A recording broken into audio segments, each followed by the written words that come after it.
السلام علیکم ورحمۃ اللہ وبرکاتہ۔ اپنے چینل عائشہ قرآن اکیڈمی میں آپ سب کو دوبارہ سے خوش آمدید کہتا ہوں۔ میرے دوستوں، میرے بہن بھائیوں، آج ہم انشاءاللہ عز و جل سورۃ التکاثر جو ہے یہ پڑھیں گے۔ اس کے اندر کل 8 آیات ہیں اور 1 رکوع ہے، تو چھوٹی سی صورت ہے، یہ بھی اتنی بڑی نہیں ہے۔ آپ نے توجہ کے ساتھ اس کو سماعت کرنا ہے۔ انشاءاللہ عز و جل ہم ورڈ بائی ورڈ اس کو پڑھیں گے، اس کے بعد ترنم کے ساتھ، اچھی طرز کے ساتھ، حدر کی صورت میں بھی ہم پڑھیں گے۔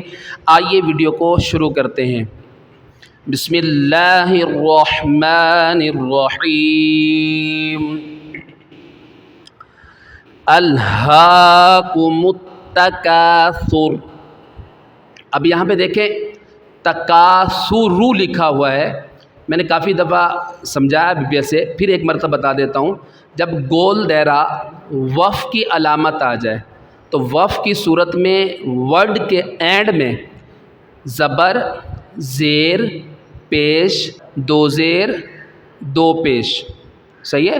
زبر، زیر، پیش، دو زیر، دو پیش، دو زبر اس میں موجود نہیں ہے، دو زیر، دو پیش۔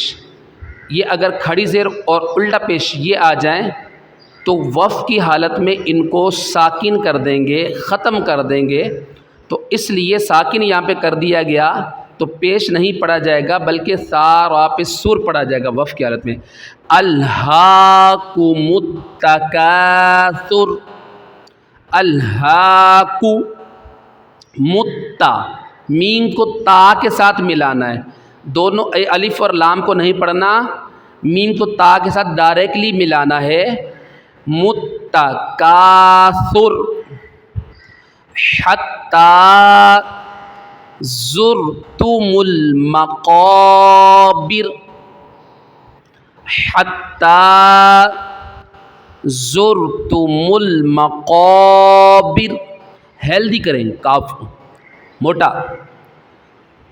حتی زرتم المقابر کلا سوف تعلمون۔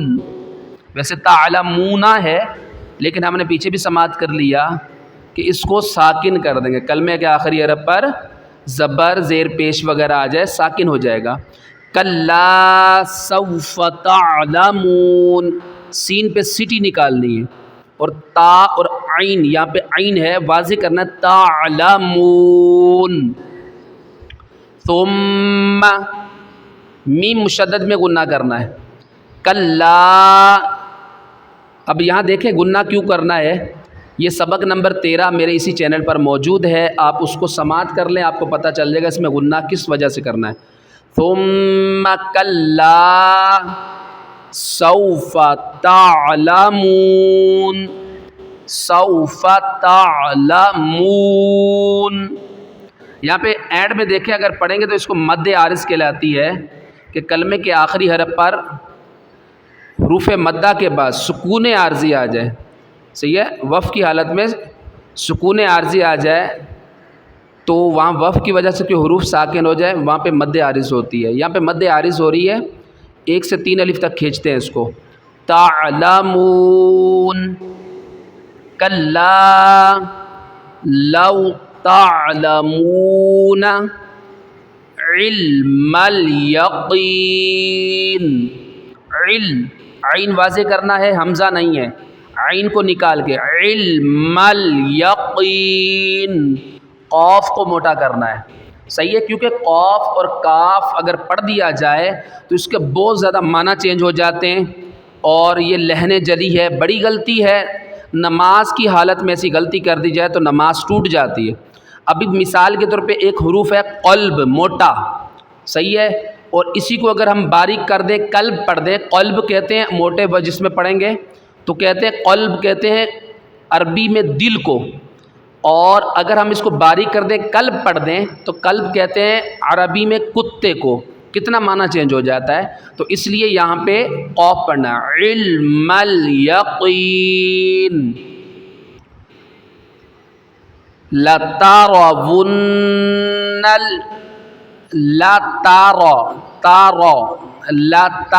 لَتَرَوُنَّ واو کو نون اور نون کو لام کے ساتھ ملانا ہے. ونل لترون الجحیم لترون الجحیم ثم لترونها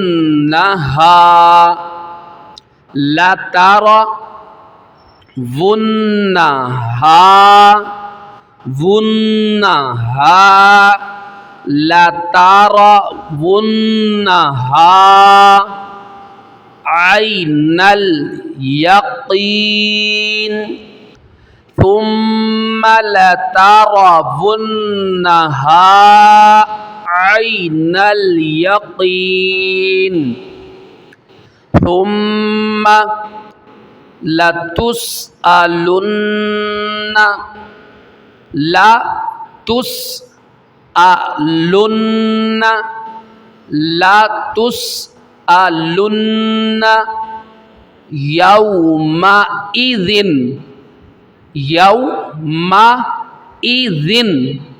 يومئذ